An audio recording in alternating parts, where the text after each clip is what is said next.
Let's skip the long, drawn-out intro. The second piece of downloadable content for Remedy's wonderful video game, Control, came out a few days ago, and as we all know, the purpose of this DLC is to help connect the universe established in Control with one of Remedy's other franchises, the highly underrated Alan Wake. There is the possibility that other creations by Remedy might factor in, but these are the two major players at the moment. I intend to explain how both of these games are connected, and I will do that with information that pre-existed the DLC, as well as information that was revealed in the DLC. Let's not waste any more time. Before I can bring Alan Wake into this discussion and demonstrate that game's connection to Control, I need to re-establish what Remedy's key intention was in the creation of Control's story. In the latter half of the last millennium, there was an emergence of several key intellectual and philosophical movements. These include, but are not limited to, the Renaissance, the Reformation, the French Revolution, the Age of Enlightenment, but most importantly, the emergence of science and the theory of evolution. One factor that links these movements together was the criticism of religious doctrine. In many ways, the ideas that emerged from these movements were so effective in criticizing religious superstition that it resulted in what Friedrich Nietzsche referred to as the quote-unquote death of God. The death of God was an abstract observation that people the world over were moving away from religion and the supernatural and towards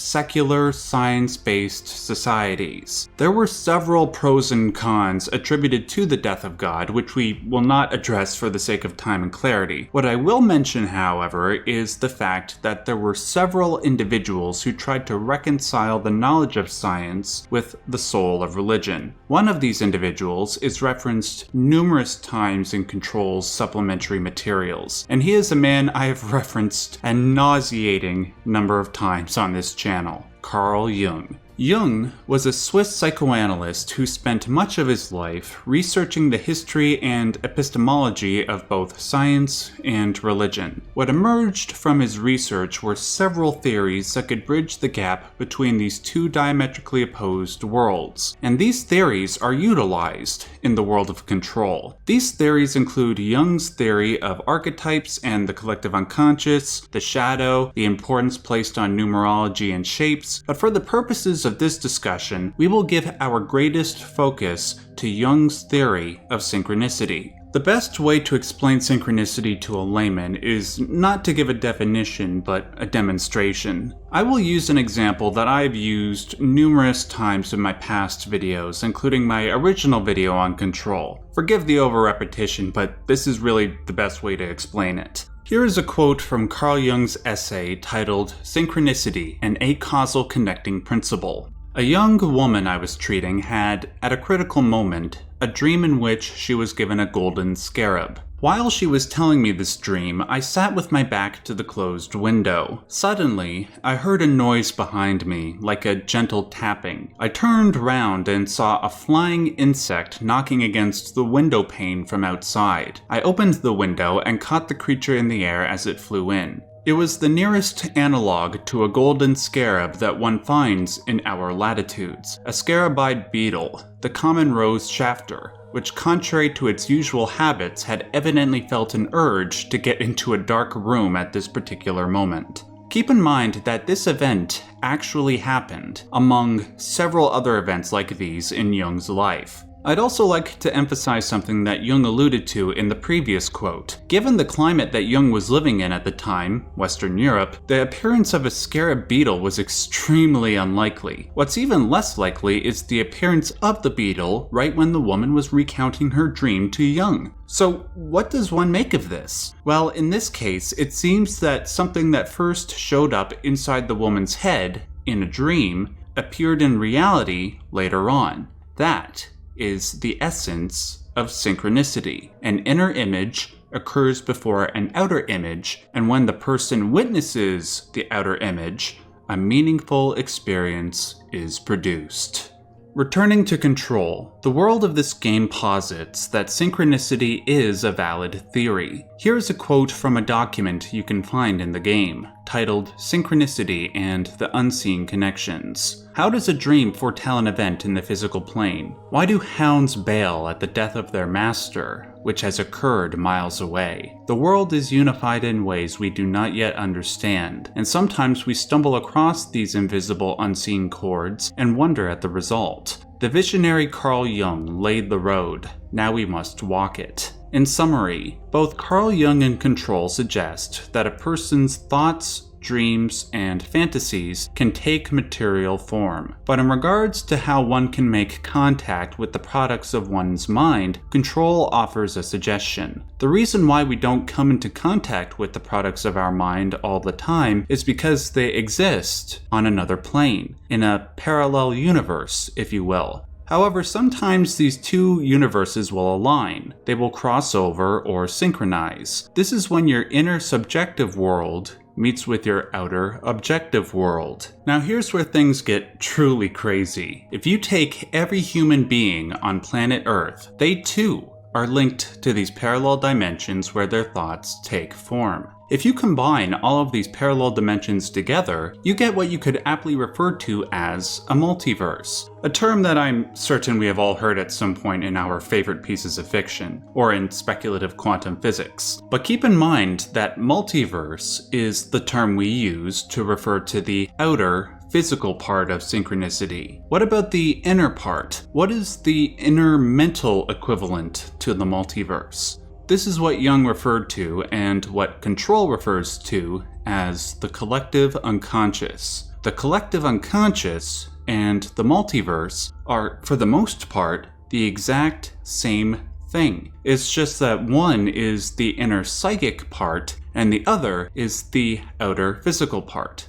Though we do not understand how, both are intrinsically linked to one another, just like the human psyche is linked to the world of matter. And of course it's that way. After all, psyche cannot be totally different from matter, for how otherwise could it move matter? And matter cannot be alien to psyche, for how else could matter produce psyche? By having established the synchronicity theory that one's thoughts, dreams, and fantasies can exist in another dimension, and that those things can cross over into our world, the connection between Alan Wake and Control becomes self-evident. However, I understand that there are some people watching this video that may have never played either game, so I will summarize what happens to both of the game's protagonists. In Alan Wake, the titular character is a writer, and thus spends a lot of time thinking up ideas for stories. In other words, he has a stronger relationship with the unconscious mind than the average individual, for it is from the unconscious that a writer derives his ideas. Throughout the game, Alan discovers pages from a manuscript he doesn't remember writing, a draft for a story called Departure. As he comes across these pages, the things that he supposedly wrote start to come to life. Again, one's mental creations become physical realities. In Control, the same process occurs. The character of Jessie is guided by a supernatural force known as Polaris. Polaris exists within Jessie's psyche and guides her on her mission throughout the Federal Bureau of Control. The physical counterpart to Polaris is Hedron. Again, mental realities crossing with physical realities. Both games not only feature multiple examples of synchronicity, but also feature similar locations and plot devices. Both games feature a bridge point between our world and the world created by our thoughts. The bridge in Alan Wake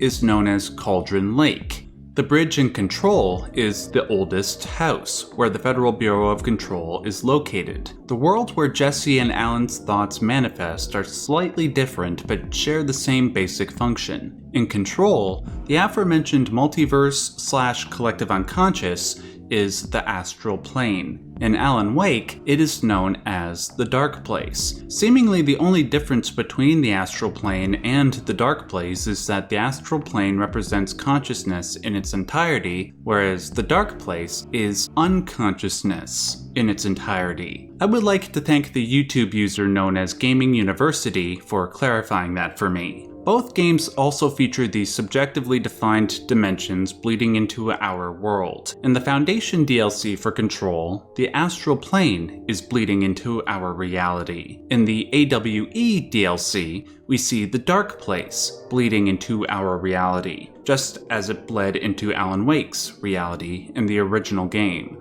Now, as for what we learned about this shared universe from the DLC, the quantity of information wasn't there, but the quality certainly was. The most important piece of information we learned is how Alan Wake intends to leave the Dark Place, where he has spent the last 10 years. It seems that Alan Wake became aware of the FBC because they were interacting with Cauldron Lake and trying to understand the nature of the Dark Place, as is their prerogative. Now that Alan has learned that there are people who are able to bridge the gaps between realities, he will use the FBC in order to free himself. In order to do this, he will use the words he writes into his typewriter to manipulate reality in Jesse's world to his benefit. The same thing happened in the original game with his Departure manuscript, as well as the 2 DLCs. He takes a thought or idea from his unconscious mind and makes it conscious by writing it down. After doing this, the same thing happens in physical reality.